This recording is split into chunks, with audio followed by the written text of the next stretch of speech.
Olá, bom dia. Começa aqui mais uma edição do Eldorado Expresso, trazendo para você os principais destaques das plataformas do Estadão nesta quarta-feira. Oi, Carol, bom dia. Oi, Raíssa, bom dia para você, bom dia a todos. Iniciamos esta quarta-feira com uma operação da Polícia Federal.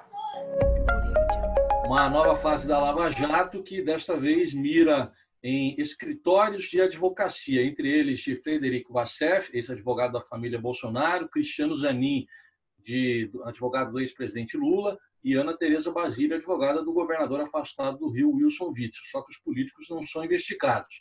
A base de tudo isso é uma delação de Orlando Diniz, que foi presidente no Rio de Janeiro do Sistema S, que engloba SESC, SENAC e também a FEComércio, e envolve supostos contratos de 355 milhões de reais do Sistema S com escritórios de advocacia, dos quais 151 milhões teriam sido desviados. A operação é de busca e apreensão, com 50 mandados, ainda está em andamento. Você acompanha a atualização lá no portal do Estadão, assim como a palavra dos implicados. A escalada dos preços da cesta básica preocupa o governo, que tenta amenizar o impacto da inflação dos alimentos, que afeta fortemente os mais pobres. O feijão, por exemplo, aumentou 43%, o óleo de soja 33%, a carne 29% e o arroz 22%, segundo a FGV. Ontem, a ministra Tereza Cristina, da Agricultura, garantiu que não vai faltar arroz no mercado e o preço vai baixar porque a safra desse ano foi muito boa. Mas são vários os fatores que impulsionaram o preço dos produtos. Tem dólar alto, tem o maior consumo da China e a recuperação da Europa e da Ásia. O governo quer zerar as tarifas de importação de alguns itens da cesta básica para facilitar a entrada de produtos estrangeiros e aí forçar a baixa. E hoje o presidente Bolsonaro e o ministro Paulo Guedes têm, inclusive, uma reunião com a Associação dos Supermercados para tratar do tema. Ainda sobre esse assunto, a inflação de agosto ficou em 0,24%, puxada por combustíveis e alimentos. É o maior resultado para o mês desde 2016. Outro destaque do dia vai para a repercussão da decisão do laboratório AstraZeneca de suspender temporariamente os testes com a vacina desenvolvida em parceria com a Universidade de Oxford.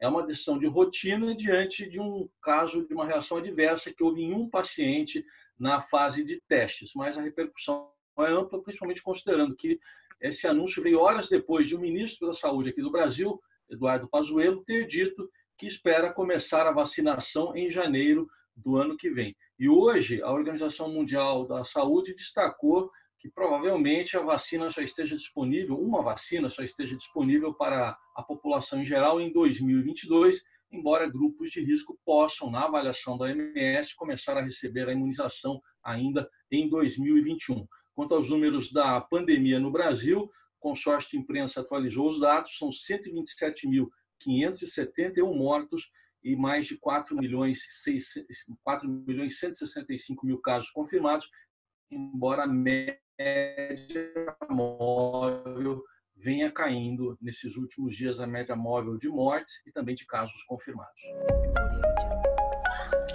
Poucos alunos, no final das contas, compareceram às escolas paulistas na primeira reabertura para as aulas de reforço desde o início da pandemia, lá em março. O retorno foi autorizado pelo governo paulista em municípios que estão há mais de 28 dias na fase amarela, no plano de reabertura, mas o aval depende muito das prefeituras que sofrem pressão, inclusive contrária dos professores. Em Manaus, por exemplo, onde as atividades retornaram já há um mês, alguns professores fizeram protestos pelo cancelamento das aulas presenciais, porque mais de 300 professores testaram positivo para a Covid desde o início da retomada das atividades.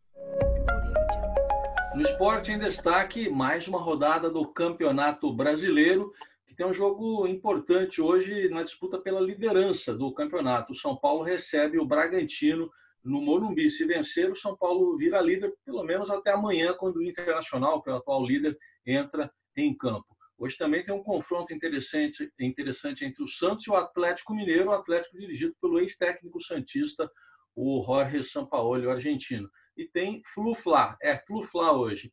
Fluminense e Flamengo se enfrentam no Maracanã, sem público, mas com o mando de jogo do Fluminense. Os jogos você acompanha em detalhes lá no portal do Estadão. sei se você já ouviu falar de constrangimento de viagem, ou travel shaming, né, na expressão em inglês. É um comportamento ligado à pandemia em relação ao turista que não só escapa do isolamento, mas posta fotos do descanso nas redes sociais e é criticado por isso. Ou ainda pessoalmente, o Estadão traz hoje uma comparação, por exemplo, com o que a gente observou na praia de Ipanema, para pegar como exemplo. Se o banhista for lá dar sermão, né, aos outros que estão ali no feriadão da aglomeração, e esse constrangimento vai surtir algum tipo de efeito, essa repreenda pública, né, para quem viaja ou para quem atrapalha, serve como uma conscientização ao turista?